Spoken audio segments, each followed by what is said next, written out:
Thank you.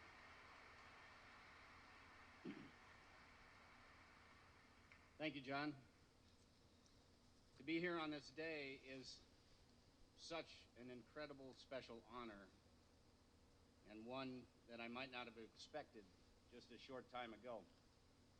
Unlike many who are here today, I did not serve with Ronald Reagan in Sacramento or Washington. I never had the great honor of meeting him personally.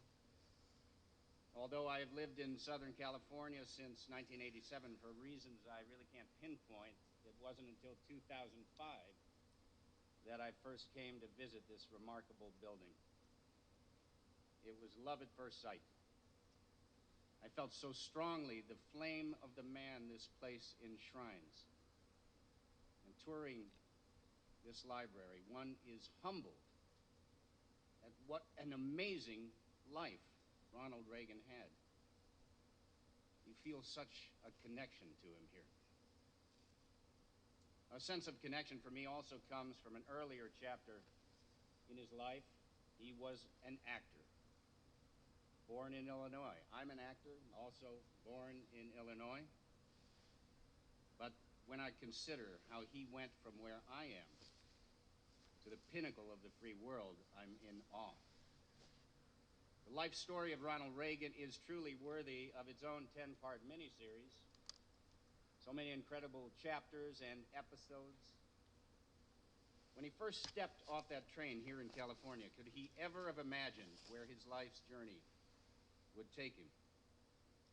To rise from popular radio announcer to movie and television star to president of the Screen Actors Guild, then governor of California, and finally to the Oval Office and the presidency. Now that is an extraordinary journey.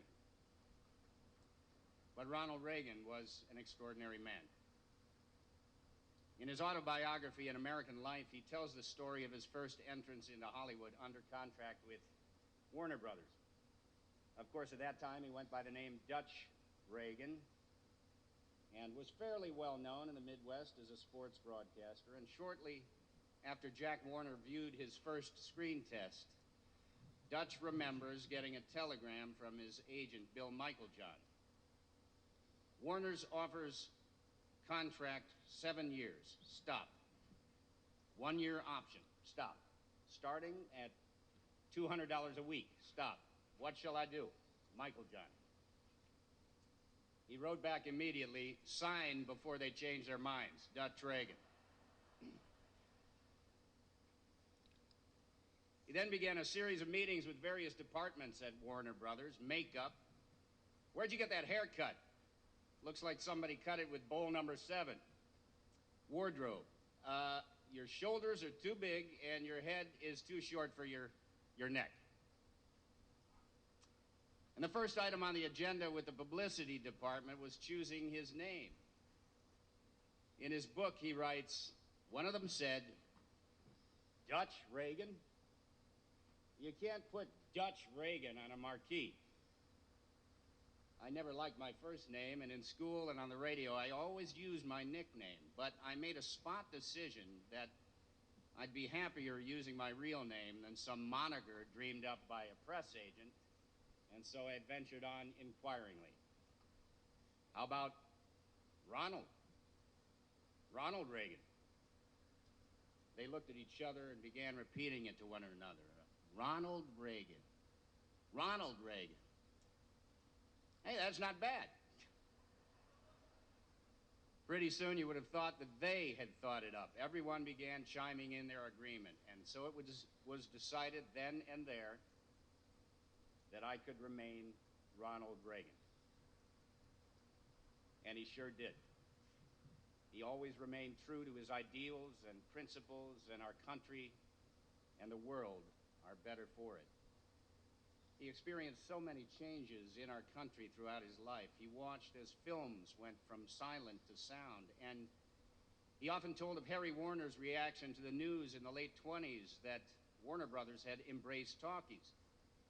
Who the hell wants to hear actors talk? He asked. But technology could not be stopped, and quickly dialogue became king. And that was a good thing for actors. including, of course, Ronald Reagan. He loved his years in Hollywood and the entertainment business. The time spent in radio, his 53 movies and many television shows helped teach him that there is an art and power in how best to communicate your ideas. Think of that resonant, confident voice we remember.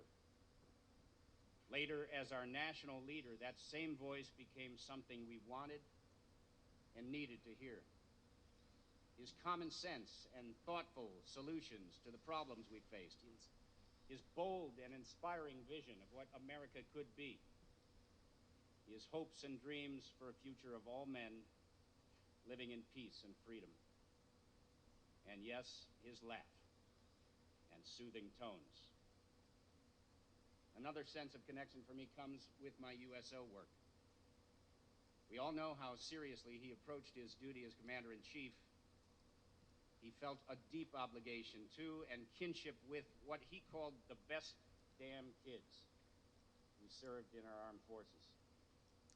He worked tirelessly every day to keep them out of harm's way, but at the same time, he made sure that if they had to go into battle, they had everything they needed and more.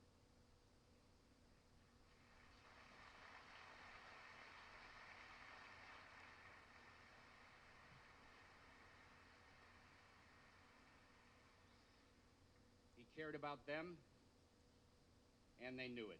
So Ronald Reagan has always loomed large in my mind, in my imagination.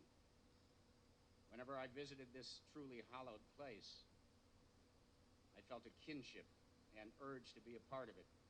And on February 26th, I will again have the honor to co-host our 4th Medal of Honor Celebration of Freedom Gala right here in the Air Force One Pavilion.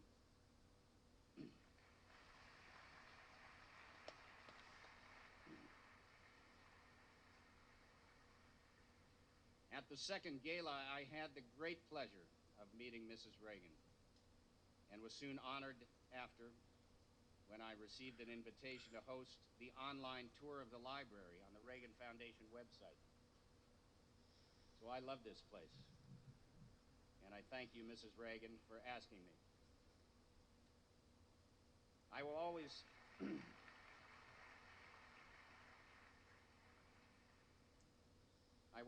be grateful for the chance to share in this day, and I leave you with these final thoughts. Sometime, when the team is up against it and the brakes are beating the boys, tell them to go out there with all they've got and win just one for the Gipper.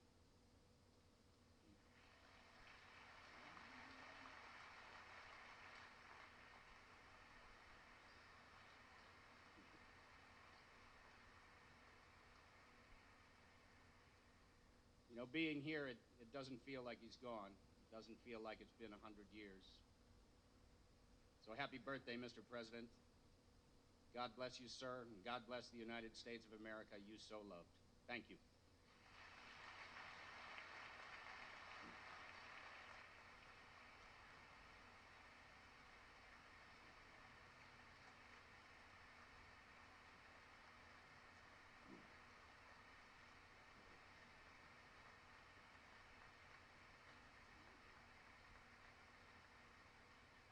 It is now my great pleasure to introduce the chairman of the Ronald Reagan Presidential Foundation, Fred Ryan.